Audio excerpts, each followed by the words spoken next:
வானம் விரிய முடியுமா? நிச்சயமாக முடியும். மனதில் தன்னம்பிக்கை இருந்தால் கை குட்டை என்ன ஒரு சிறு நூலினாலும் வானத்தை வளைத்து பிடித்து கட்ட முடியும். எண்ணங்கள் வலிமையாக இருந்தால் எதையும் சாதிக்கலாம் என்பதற்கு சுந்தரமூர்த்தி அவர்களே உதாரணமாக இருக்கிறார். ஒரு ஆகச்சிறந்த நூல் வடிவமைப்பாளர். நம்ம ஒரு புத்தகம் கொடுத்துட்டு அந்த அட்டைப்படத்திலே ஆகட்டும், நூல் வடிவமைக்கிறதுல ஆகட்டும், அது எனக்கு ரொம்ப பெரும் வியப்பா இருக்கும். ஒரு சிலர் 2 அட்டைப்படம் 3 அட்டைப்படம் உதாரணம் கொடுத்து முடிஞ்சிச்சுங்கம்பாங்க. இவங்க அப்படி இல்லை. நம்மளோட மனசுல என்ன நினைச்சிருக்கோமோ அத சொல்ல சொல்ல சொல்ல பொறுமையா செஞ்சு கொடுப்பாங்க. ரொம்ப அழகான துளிப்பா எழுத்தாளர். துளிப்பா மட்டும் இல்ல, புது கவிதை, மரபு, ஹைக்கூ எல்லாத்துலயும் கலக்கிட்டு இருக்காங்க. தம்பி எழுதிய நூலினை வெளியிடுபவர். தமிழ்நாட்டுல ஹைக்கூ இல்ல துளிப்பா அப்படின்னு சொன்னோன்னே இஸ் ஈக்குவல் டு போட்டு வர்றது கவிஞர் அமுதபாரதி ஐயா அவர். ஆக சிறந்த ஹைக்கூ அப்படிங்கிறதுக்கான மறு உருவம் கவிஞர் அமுதபாரதி ஐயா அவர்கள். அந்த நூலை பெறுவதற்காக நம்மளோட இணைஞ்சிருக்காங்க என்னோட அன்பு தோழி. நம்மளோட புத்தகம் எல்லாம் ஒரு இடத்துல இன்னைக்கு ஒரு நாள் வெளியிடுறதுல பெரிய விஷயமா இருக்கு. அவங்க எழுதின நிலாக்குடை புத்தகம் கிட்டத்தட்ட தமிழ்நாடு முழுக்க ஒரே நாள்ல வெளியாச்சு. என்னோட அன்பு தோழி கவிஞர் அமுதா தமிழ்நாடன் அவர்கள் இப்பொழுது நூல் வெளியீடு தொடங்குகிறது. அமுதபாரதி ஐயா அவர்கள் வெளியிட அமுதா தமிழ்நாடன் அவர்கள் பெற்றுக்கொள்ளவிருக்கிறார்கள்.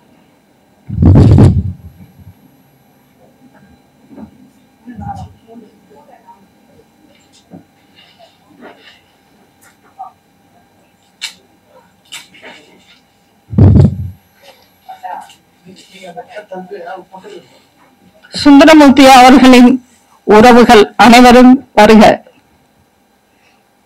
கனகாபாலன்.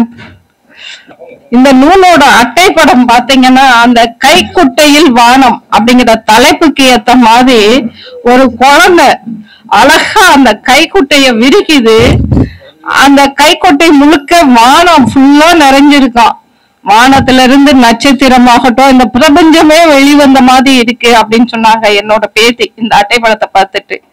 ஒரு குட்டி குழந்தை கையில இருந்து விரிகிற கைக்குட்டையில் வானத்தை தாண்டி பிரபஞ்சமே விரிந்திருப்பதாக எனது பேத்தியின் எண்ணத்தில் ஒளிர்ந்தது.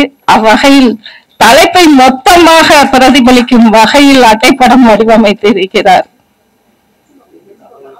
இப்பொழுது இந்த கைக்குட்டையில் வானம் நூலினை குறித்து பேச வருகிறார் கவிஞர் அமுதபாரதி ஐயா அவர்கள். இப்பொழுதுதான் இந்த நூலை கையில் எடுத்து பார்க்கிறேன். பொதுவாக அச்சுக்கு கொடுக்கப்பட்டிருக்கிற நூலெல்லாம் பார்த்தீர்களானால் விழா நடக்கிற 5 மணித்துளிகளுக்கு முன்னால் வரை காத்திருக்க வேண்டிய கட்டாயம் இருக்கிறது. அது நிகழ்கின்ற காலம் 1200 பிரதிகள் அடிக்க வேண்டிய காலம் நாங்கள்லாம் புத்தகம் போடும்போது. இப்பொழுது அப்படி அல்ல. கணினி வழியாக வருகிற போது 50-100 பிரதிகள் கூட உடனடியாக அச்சடித்து கொண்டு வர முடியும். ஆனாலும் அவனுடைய உள்ளடக்கங்களை அழகாக வெளியிட வேண்டும் என்கின்ற காரணத்தினாலே 5 மணித்துளி வரை காத்திருக்க வேண்டிய கட்டாயம் நேருகிறது. அன்பு செல்வி அவர்கள் இந்த நூலை பற்றிய செய்தியை சொல்லி நீங்க வெளியிடுறீங்க தம்பி உங்க கையால் வெளியிடணும்னு ஆசைப்படுறார் சுந்தரமூர்த்தி, கட்டாயங்க தாராளமா இளைஞர்களை நம்ம வரவேற்கிறது நம்முடைய கடமை அப்படின்னு அவங்களுக்கு சொன்னேன். அப்ப அந்த தம்பியோட கவிதைகளை நான் ஏதாவது படிச்சா நல்லா இருக்குமே அப்படின்னு. அது டிடிபியில் இருக்குங்க. அவரே எனக்கு புலனத்தில் அனுப்பியிருக்காரு. அது உங்களுக்கு அனுப்பி வைக்கிறேன், படிச்சு பாருங்கன்னு சொன்னாங்க. அப்போ அவங்க அனுப்பி வச்ச சில கவிதைகள்ல எனக்கு மனசுல தொட்ட கவிதைகளை குறித்து வச்சிருக்கேன். மாலை நேர சூரியன். மாலை நேர சூரியன் கிழக்கே மலையேறுகிறது நிழல். அருமையான காட்சி. அது நானும் ஓவியம். இப்ப நானும் ஓவிய கவிஞர் தான். இப்ப அடுத்து எனக்கு அடுத்தபடி ஓவிய கவிஞர் இங்கே உருவாகி இருக்கிறார். அதற்காகவே இன்னொரு முறை கை தட்டலாம்.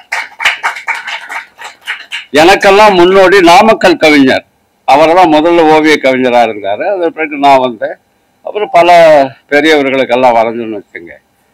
சில நிகழ்வுகளால ஒரு துக்க நிகழ்வுகளால கிட்டத்தட்ட 15-13 ஆண்டுகளாக சூரியை தொட முடியாத சூழலில் நான் இருக்க வேண்டிய நிலை நேர்ந்து விட்டது. தம்பியை பற்றி கேள்விப்பட்ட போது இவ்வளவு அழகாக புத்தக அட்டையையும் உள் வடிவமைப்பையும் செய்கிறார் என்று கேள்விப்பட்ட போது மிகுந்த மகிழ்ச்சியாக இருந்தது. தொலைபேசியில் பேசிக் கொண்டிருந்தோம். இன்றைக்குத்தான் நேரில் பார்க்கிறேன். மிக சிறப்பாக நூல்களை வடிவமைத்திருக்கிறார். அட்டைப்படத்தையும் அமைத்திருக்கிறார். நாம் வைத்திருக்கிற கைக்குட்டை கை அளவுக்குள்ளதான் இருக்கும். ஆனால் ஒரு குழந்தை அந்த கொட்டையை கையில் வைத்திருந்தால் அவளுடைய கற்பனைக்கேற்ற ஏற்ப அது மிகப்பெரிய வானத்தையே வளைத்து போடுகிற கொட்டையாக மாறிவிடும் என்கின்ற அடிப்படையிலே இந்த அட்டைப்படத்தை அவர் வரைந்திருப்பது பெருத்த மகிழ்ச்சிக்குரியது. அவருக்கு வாழ்த்துக்கள் தெரிவிக்கிறேன். அடுத்த கவிதை, தலை நிமிர்ந்து நடக்கும் பாட்டியின் கைப்பிடியில், தலை நிமிர்ந்து நடக்கும் பாட்டியின் கைப்பிடியில் தாத்தாவின் கைத்தடி. இதுல காட்சி ஒரு பக்கம் தெரியும் பொழுது அதனுடைய உள்ளீடாக இருக்கிற செய்தி அந்த அம்மாவனுடைய கணவனுடைய அன்பின் வெளிப்பாடாகவும் அவரையே கைப்பிடித்து நடப்பதை போன்ற உணர்வோடு அந்த கைத்தொடியோடு நடக்கிற அந்த எண்ணமும் இந்த கவிதையில் வெளிப்பட்டு நமது உள்ளத்திலே நுழைந்து நம்மை நினைத்து நினைத்து மகிழ வேண்டியிருக்கிறது. ஏனெனில் நான் தாத்தா வயதுக்காரன், எனக்கு 86 வயது ஆகிறது. அதனால இந்த கவிதை என்னையே தொடுவது போல அமைந்திருக்கிறது. அதற்காக அவருக்கு வாழ்த்துக்கள்.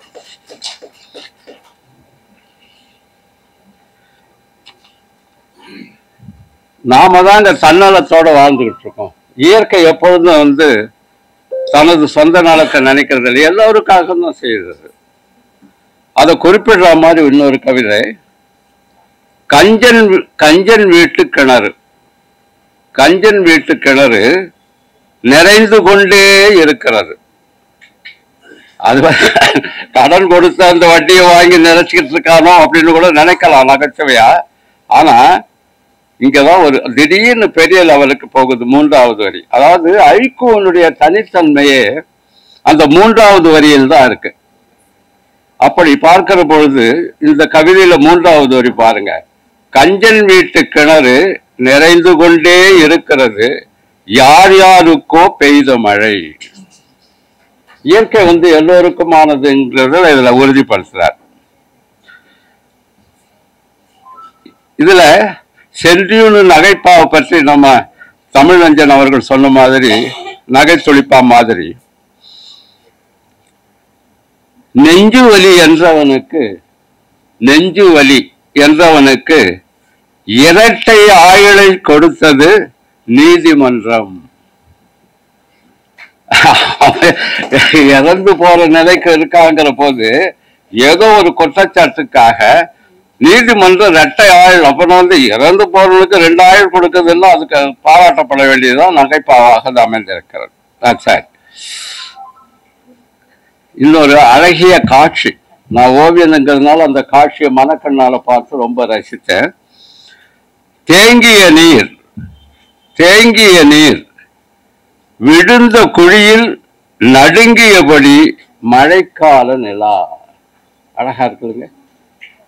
அந்த மழைக்கால நிலா அது ஏதோ ஒரு அசைவுல அசைஞ்சுக்கிட்டே இருக்கு. அந்த இயல்பு மழைக்கால நிலாவை அசைப்பது இயற்கையான அமைப்பிலே தேங்கி இருக்கிற நீர் வெளிப்படுத்துகிறது என்கிற இந்த கவிதை மிக பிடிச்சிருந்தது. பழிச்சிடும் ரோடு என்று போட்டிருக்கிறார், சாலை என்று மாற்றிக்கொள்ளலாம். இப்ப தமிழஞ்சன் அவர்களுக்காக சொல்லுகிறேன். அவர் தூய தமிழிலே வெளியிட வேண்டும் என்ற கருத்தை உடையவர். பழிச்சிடும் சாலை அது கிடக்கட்டும் கழுதை, பழிச்சிடும் சாலை அது கிடக்கட்டும் கழுதை, எங்கே போனது காடு.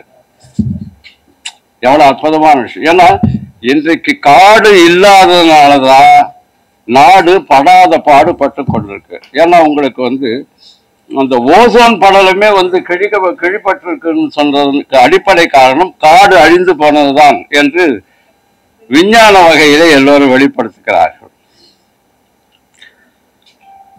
அடுத்து 2 பக்கமும் இனிக்கிறது. இங்க இருக்கிறவங்க கிட்டத்தட்ட எல்லாரும் திருமணம் ஆனவங்களா இருக்காங்க. இந்த கவிதையுடைய உட்பொருள் உங்களுக்கு புரிஞ்சிடும். 2 பக்கமும் இனிக்கிறது. குழந்தையின் கன்னம். எப்படிப்பட்டவங்களும் குழந்தையோட கன்னத்தை பற்றி கிள்றது, முத்தம் விடுறது, இதெல்லாம் எல்லாம் நடக்கும் இல்லைங்களா? ரொம்ப அழகா இருக்கு, ரொம்ப நல்லா இருக்கு. அடுத்து இது இன்னொரு அழகியல் காட்சியில் ஒன்று. நீர் தெளித்த பூக்கூடை. நீர் தெளித்த பூக்கூடை, அங்கும் இங்குமாய் சூரிய துளிகள். அது இந்த சூரியன் வானத்தில் இருக்கிறதுனால மட்டும் இல்லைங்க, அது அங்கங்க புல்லின் நுனியில பனித்துளியாகவும் இது போல செழிப்புகள்ல கிடைக்கிற ஒளி துளிகளாகவும் விளங்கும் பொழுது அது மிக அழகான காட்சி படிமமாக நமக்கு கிடைக்கிறது. அதை செஞ்சிருக்காரு அவர். நல்லா இருக்குது. எருமையை பார்க்கிறேன், எருமையை பார்க்கிறேன், பின்தொடர்ந்து வருகிறான் கந்து வட்டிக்காரன். எவ்வளவு கோபம் இருக்கு பாருங்க. ஒரு காலம் இவர் வட்டி வாங்கி ஒரு கணினி வாங்கினாரா, அவனுக்கு கொடுக்க முடியாத சூழல் வேண்டாத பதிலெல்லாம் சொல்ல வேண்டிய கட்டாயம் வந்ததா, அந்த கந்து வட்டிக்காரனை எப்படி சிற்றா இருப்பாருங்க, எருமை அப்படின்னு சொல்லி. ரொம்ப நல்லா இருக்கு அந்த உணர்ச்சி, நல்லா இருக்கு, நல்லா இருக்கு. அதாவது இந்த கந்து வட்டின்னு உடனே ஒரு செய்திங்க, சினிமா துறையில, அதாவது திரைத்துறையில மகோன்னதமா வழங்கிக்கிட்டு இருந்தாருங்க. மணிரத்னுடைய அண்ணன் ஜீவி, பல கோடிக்கு அதிபதி அவர். வெளிநாட்டு நல்ல ஒரு மிகச்சிறந்த இசைக்கலைஞர் இருந்தார்ல, இறந்து போனார் அவர், மைக்கேல் ஜாக்சன்.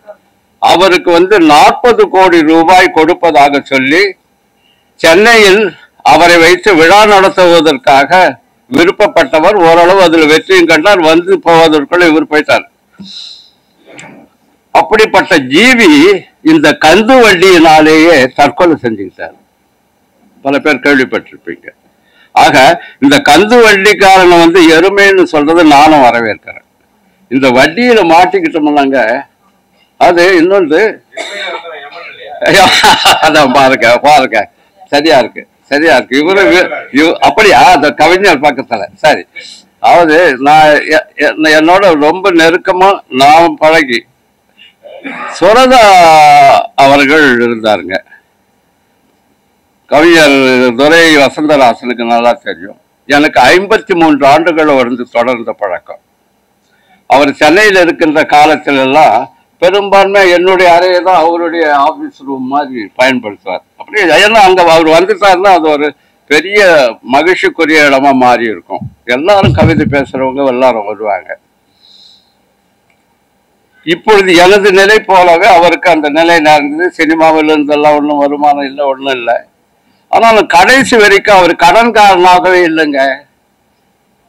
அது ஒரு நல்ல பழக்கம். ஏன்னா எனக்கு வேணும் கொடுன்னு வாங்கிக்குவாவே தவிர இது நான் திருப்பி தரேன் நீ கொடுன்னு கேட்டதே கிடையாது. அவர் இந்த வட்டிக்காரனை பற்றி நல்லா அப்பவே பொருந்திக்கிட்டார் போல கதை.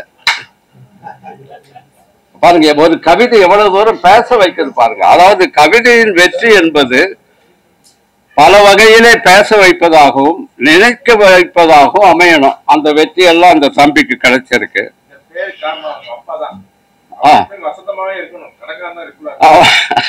ஆமா ஆமா ஆமா. ஆனா அவருடைய மகனது வேறு விதமாச்சு, கல்லாடர் பாவம்.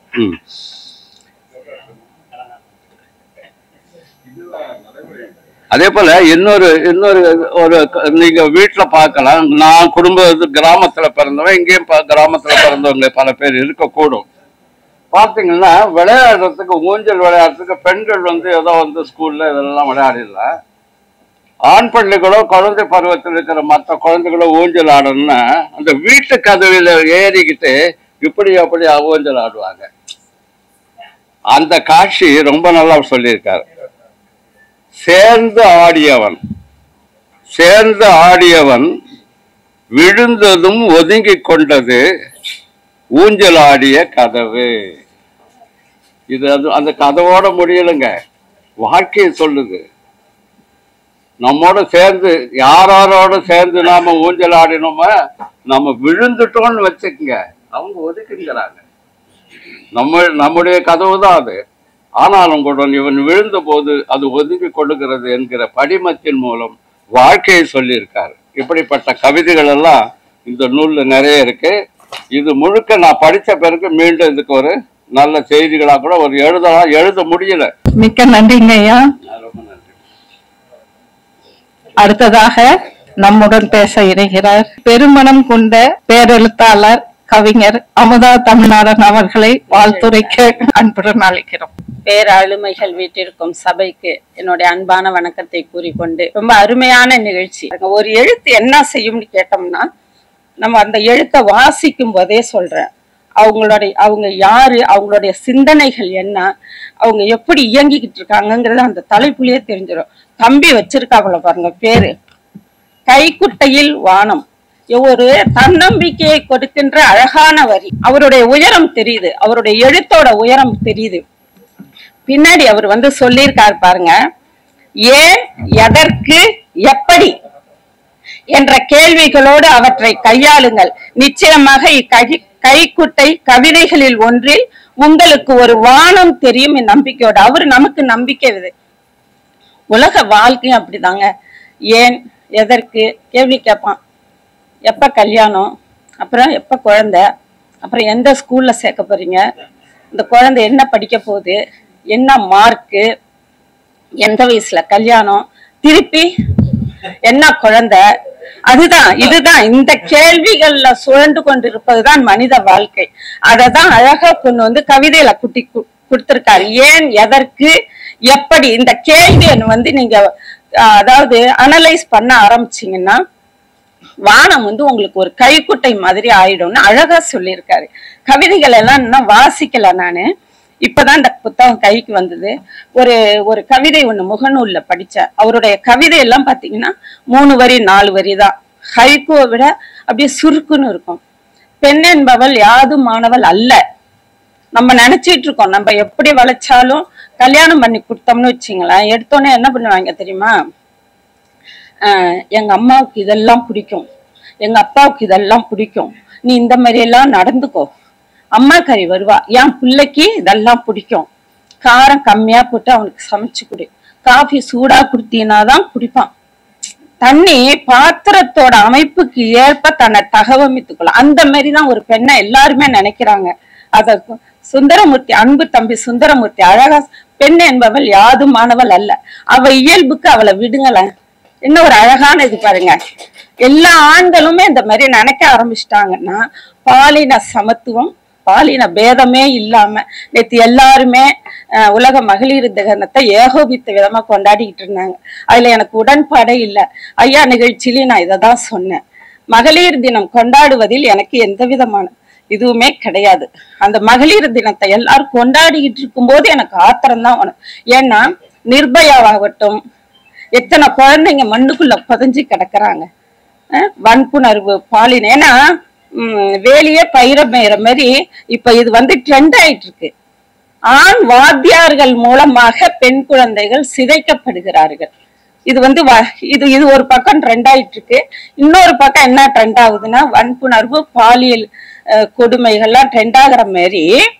சிரிக்காதீங்க தயவு செய்து. காதலனுக்கு விஷம் கொடுக்கிற கலாச்சாரம் பரவி வந்துட்டு இருக்கு. பரவி வருது. என்ன பண்ண முடியும்? ஒன்னும் பண்ண முடியாது. காரணம் என்னன்னா, ஆணும் பெண்ணும், ஆணை பெண் தனக்கானவன்னு அவளும் நினைக்கணும். நான் 2 பக்கமுமே பேசுறேன்.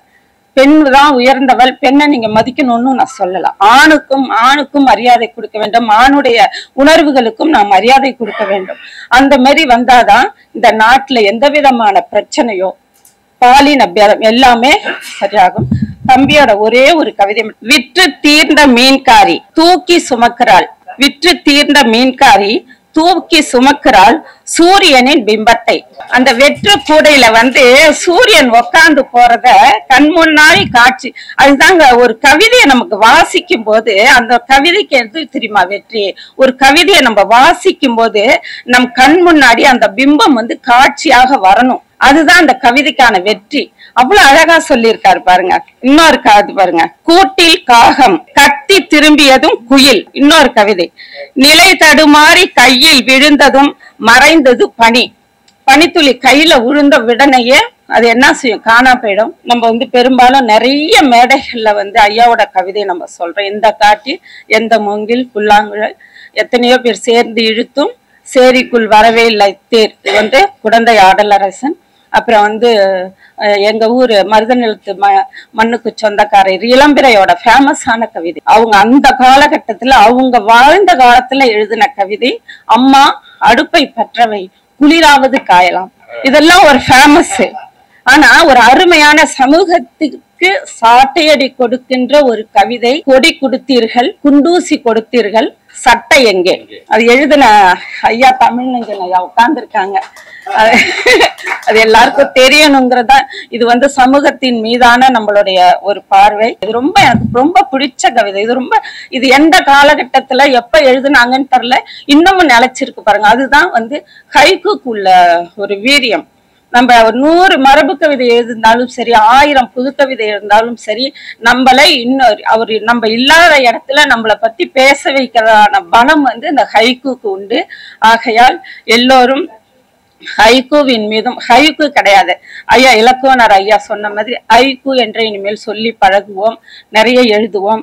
தம்பிக்கு என்னுடைய அன்பான வாழ்த்துக்கள். நிறைய கவிதைகளை படைக்க வேண்டும். தம்பிக்கு மனமார்ந்த வாழ்த்துக்கள். அன்பு சகோதரி அன்பு செல்விக்கும் என்னுடைய மனமார்ந்த வாழ்த்துக்களை கூறி இந்த வாய்ப்புக்கு நன்றி கூறி விடைபெறுகிறேன். நன்றி தோழி. அந்த வாஞ்சை, அன்பு, பாசம் இதெல்லாம் பெண்களுக்கே உரித்தானது. அந்த இது கொஞ்சம் ரொம்ப அதிகமா இருக்கு அப்படின்னு சொன்னா நம்ம அமிர்தா தமிழ்நாடன் சகோதரியை சொல்லலாம். அடுத்ததாக நம்முடன் வாழ்த்துரைக்க இணைகிறார் கவிஞர் சோ சாந்தி அவர்கள். அனைத்து சான்றோர் பெருமக்களுக்கும் என் அன்பான வணக்கங்கள். ஒரு ஹைகோ அந்த முதல்ல எழுதின புக்ல 100ல் சென்றவன் முதலாவதாய் சென்றான். நீங்க என்ன நினைப்பீங்க, இது பரிசு வாங்கிட்டான்னு நினைக்கும். அப்படி ஒரு எண்ணத்தை வரும் நமக்கு. ஆனாக்கா அதை மாத்தி அமைக்கிறது தான் கவிஞனோட திறமை. 108ல் முடிச்சிருப்பாரு. 100ல் சென்றவன் முதலாவதாய் சென்றான் 108ல். முரண்பாடு எல்லாம் முரண். அதுதான் அது ஹைகோட சிறப்பே. முரண்பட்ட ஒரு கருத்தை சொல்றதுதான் வந்து ஹைகோட சிறப்பு. அப்புறம் இன்னொன்னு எழுதியிருப்பா, அப்படி பிரம்மாண்ட மரப்பந்தலில் மங்களகரமாக நடக்கிறது மரம் நடுவிழா. அது வெட்டிதானே மேடை போட்டிருக்காங்க. அப்புறம் என்ன விழா எடுத்து என்ன பிரயோஜனம்? அது ஒரு முரண்பட்ட ஒரு இது. இந்த ரெண்டத்தோட நான் நிறுத்திட்டு ஒரு வாழ்த்து கவிதையை மட்டும் நான் வாசிச்சிடுறேன். கவிஞர் சுந்தரமூர்த்தி அவர்களுக்கு வாழ்த்து மடல். அட்டையிலே அழகு சிலை வடிக்கும் சிற்பியே, குட்டை கவிதை வனைவதிலும் நீ கெட்டியே. முத்து முத்தாய் புது கவிதை வாழ்வியல் சுமக்கும், கெத்து கவிதை சமுதாய சிந்தனை விரிக்கும். சரிகரீக சரிகரீக கவிதை இசைப்பாய், சரிக சுரத்தில் சஞ்சரிகா குடியும் இருப்பாள்.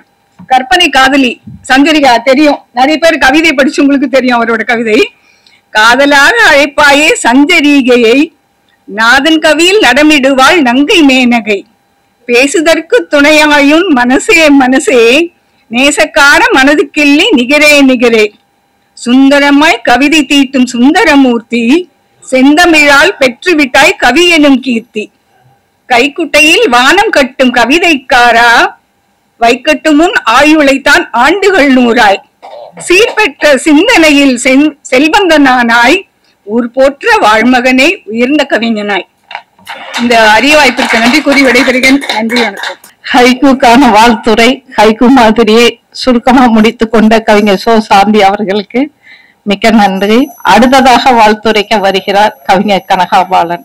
பிரபஞ்சம் கருணை மிக்கது, நற்சிந்தனையும் நற்சொல்லும் நல்வினையே நமக்கது. அன்னை தமிழுக்கு என் முதற்கண் வணக்கம். மேடையில் வீட்டிற்கும் தலைவர் அவர்களுக்கும் அறிஞர் பெருமக்களுக்கும் தங்கள் வருகையால் மதிப்புறச் செய்திருக்கும் இவ்வரங்கத்தை மதிப்புறச் செய்திருக்கும் அனைத்து அறிஞர் பெருமக்களுக்கும் எனது வணக்கத்தை தெரிவித்துக் கொள்கின்றேன். இந்த கவிதை இன்று 2 விழாவாக துளிப்பா பேர் இயக்கமாகவும் 2 கவிஞர்களின் நூல் வெளியீடாகவும் ஒரு திருவிழா போல நடந்து கொண்டிருக்கிறது. உங்களுடைய வருகை எனக்கு ரொம்ப சந்தோஷமா இருக்கு. ஏன்னா மகனுடைய கிரக பிரவேசம் முடிந்த கையோடு இன்று இன்னொரு மகனின் புத்தக வெளியீட்டு கலந்து கொள்றது ஒரு தாய்க்கு கிடைக்கக்கூடிய பெரும் பேரு. அது எனக்கு இந்த நாள் ஆசீர்வதிக்கப்பட்ட நாளாக நான் நினைத்துக் கொள்கின்றேன். எண்ணற்ற விழுதுகளை தன்னுடைய அமைப்பின் மூலமாக இலக்கிய துறைக்கு வழங்கிய அப்பா கவிக்கோ துரைவசந்தராஜன் அப்பா அவர்களுக்கு எனது பெரும் வணக்கமும் நன்றியும் எப்பயுமே இருக்கும்.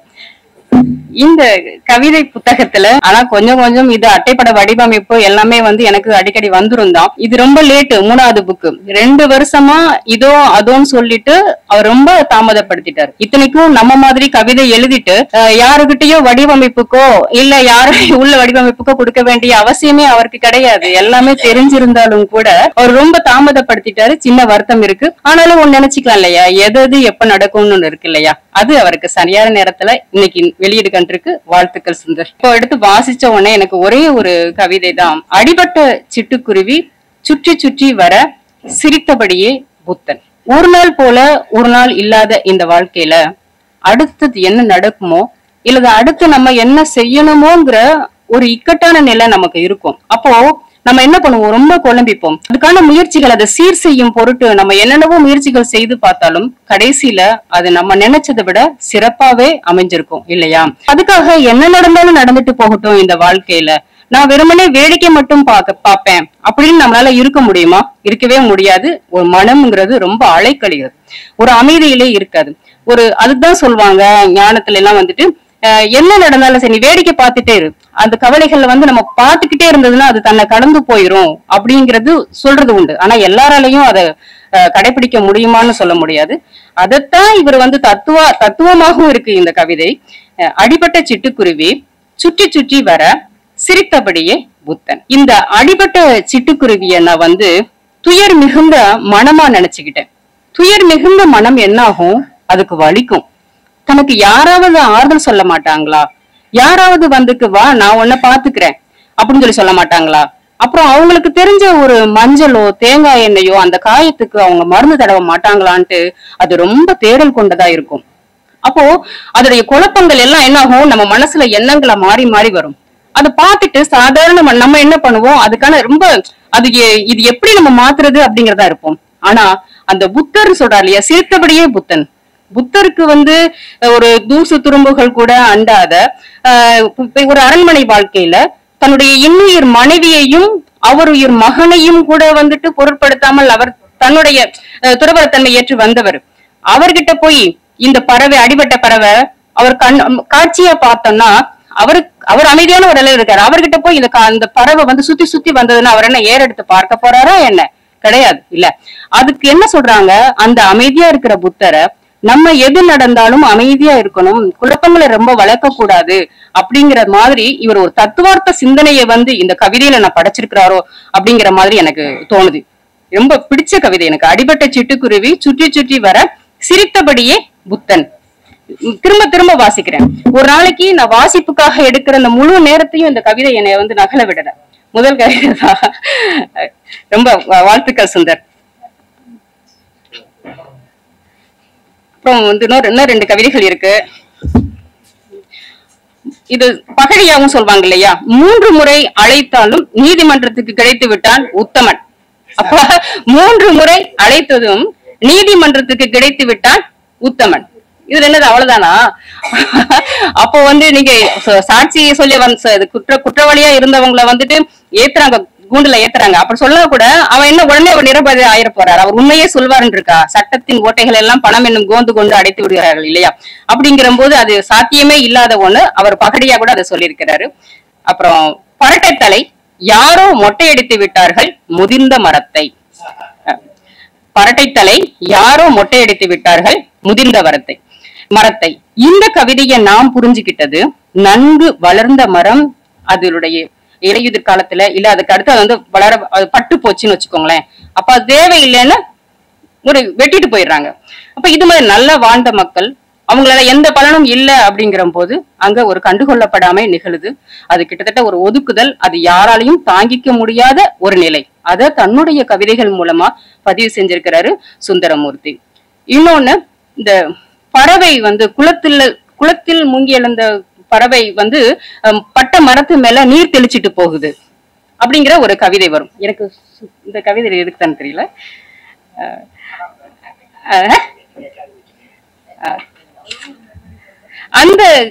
அந்த கவிதை அதுல என்னென்ன நான் புரிஞ்சுக்கிட்டேன், அதுவும் அப்படித்தான். அந்த நல்ல கிளைகள் நல்ல செழித்து இருக்கும் பொழுது ஒரு பறவை அமர்ந்துறதுக்கு அந்த மரம் எவ்வளவு பேர் உதவியா இருந்திருக்கும். அந்த பறவையால என்ன செய்ய முடியும்? அதுக்கு தண்ணி என்ன பக்கெட் பக்கெட்டா எடுத்து ஊத்த முடியுமா? இல்ல உடனே அது மழைய வர வைக்க முடியுமா? ஒண்ணும் கிடையாது. தன்னால ஆனது அது குளத்துல முங்கி எழிஞ்சு அது சிறகுல ஒட்டி இருக்கும் இல்லையா, அந்த தண்ணியாவது நான் உனக்கு தெளிச்சிட்டு போறேன் அப்படிங்கிற மாதிரி அவர் சொல்லியிருப்பாரோங்கிறது அந்த கவிதைகள்லாம் எனக்கு ரொம்ப பிடிச்ச கவிதைகள்னு சொல்றேன். இது மாதிரி நிறைய நிறைய கவிதைகள். ஐயா சொன்ன மாதிரி பளிச்சிடும் சாலை, அது கிடக்கட்டும் கழுதை, எங்கே போனது காடு. அது ஒரு நல்ல கவிதையா இருந்துச்சு. இப்ப இது போல நிறைய படைப்புகள் வந்து சுந்தரமூர்த்தியிடம் இருந்தும் சரி, அன்புச்செல்வி சுப்ராஜ் அக்காவிடம் இருந்து நிறைய பெறணும். இன்னும் நிறைய நிறைய எழுதணும், எழுதுவோம். நிறைய படைப்புகள், நிறைய புத்தகங்கள் போடுவோம் எல்லாருமே. நன்றி, வாழ்த்து, வணக்கம். மிக்க நன்றிங்க தங்கை, சுருக்கமான வாழ்த்துறை. நன்றி. மண்ணை கிளறும் கோழியின் காலடியில் தோன்றும் புதிய உயிரெழுத்து. இதுதான் தமிழனுக்குரிய இலக்கணமா நான் பாக்குறேன். நீங்க எங்களை மண்ணுன்னு சொன்னாலும் சரி, குப்பைன்னு சொன்னாலும் சரி, நாடு விட்டு நாடு துரத்தினாலும் சரி, வலசை போனாலும் சரி, எங்க புலம்பெயர்ந்து போனாலும் சரி, எங்க போனாலும் அங்க உலகத்துல எந்த இடத்துல எங்க போங்க, ஏன் அண்டம் தாண்டி போனாலும் அங்க கிளறி பாத்தீங்கன்னா ஒரு தமிழன் உயிர்த்து நிப்பாங்க அப்படிங்கறத இந்த கவிதையின் வாயிலாக சுந்தரமூர்த்தி சொல்லி இருக்காரோ அப்படின்னு எனக்கு தோணுச்சு. வாழ்த்துக்கள் தம்பி. அடுத்ததாக கவிஞர் சுந்தரமூர்த்தி அவர்கள் ஏற்புரை வழங்கவிருக்கிறார்கள். ஆண்டோர் சபைக்கு அன்பு வணக்கம். எழுத்து எல்லோரையும் ஒய்ப்பிக்கும், ஆனால் என்னையோ ஒய்ப்பித்திருக்கிறது. சக்கர நாற்காலி என்பது என் அடையாளம் அல்ல, அதை எப்படியாவது உடைத்தெறிய வேண்டும் என்ற தேடலில் கவிதையும் ஐக்கியையும் பற்றி கொண்டவன் நான். அந்த பற்றுதலை ஆவணமாக்கும் நோக்கில்தான் என் ஒவ்வொரு நூலும் புறப்படுகிறது.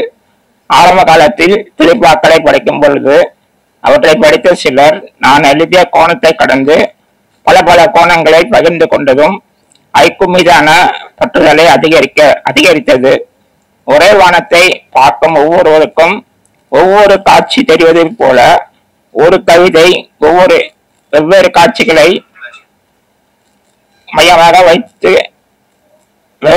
காட்டுவதை மையமாக வைத்து இந்த நூலையின் தலைப்பையும் கைக்குட்டையில் வானம் என்று வைத்திருக்கிறேன். என் மூன்றாவது படைப்பான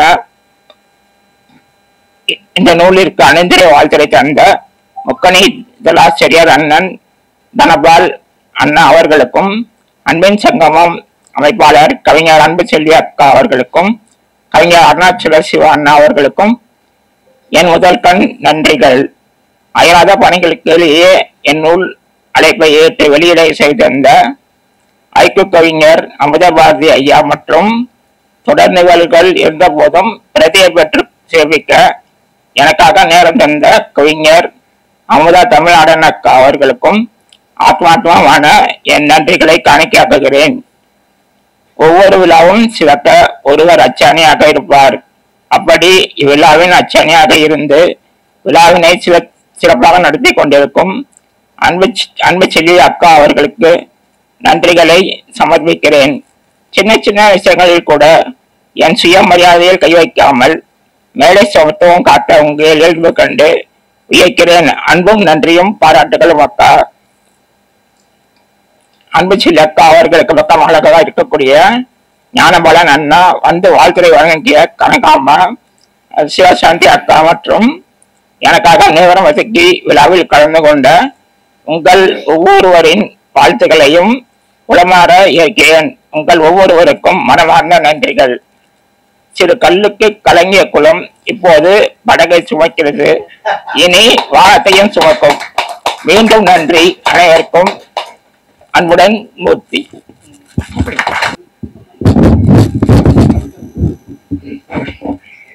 அவருக்கான ஊக்கமா என்ன சொன்னாங்க, ஆனா உண்மையை சொல்லணும்னா எனக்கான பெரும் ஊக்கமா சுந்தரமூர்த்தி தம்பி அவங்கதான் இருக்காங்க. நான் எப்பயாவது மனக்குழப்பம் வந்தா நேரம் அவருக்கு தான் போன் பண்ணுவேன். கேட்டுட்டு கடைசியா ஒரு வார்த்தையும் சொல்ல மாட்டாங்க, எல்லாம் கலந்து போயிடும்க்கா, நீங்க வாட்டுக்கு செய்யுங்க, யாரு என்ன, நம்ம எண்ணம் தானே அப்படிம்பாங்க. அந்த நான் சொன்ன விஷயத்துக்கு ஒரு கருத்தும் சொல்ல மாட்டாங்க, நல்லது கெட்டது எதுவும் சொல்ல மாட்டாங்க. சரிங்கக்கா சரிங்கக்கா சரிங்கக்கா, அது சொல்ல ஒரு ஆள் வேணும்ல. அவரும் எனக்கு பெரிய ஊக்கமா இருக்காங்க. அவ்வகையில் தம்பி சுந்தரமூர்த்திக்கு இச்சமயத்தில் நன்றியை கூறிக்கொண்டு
லைக் பண்ணுங்கள், ஷேர் பண்ணுங்கள், சப்ஸ்கிரைப் பண்ணுங்கள்.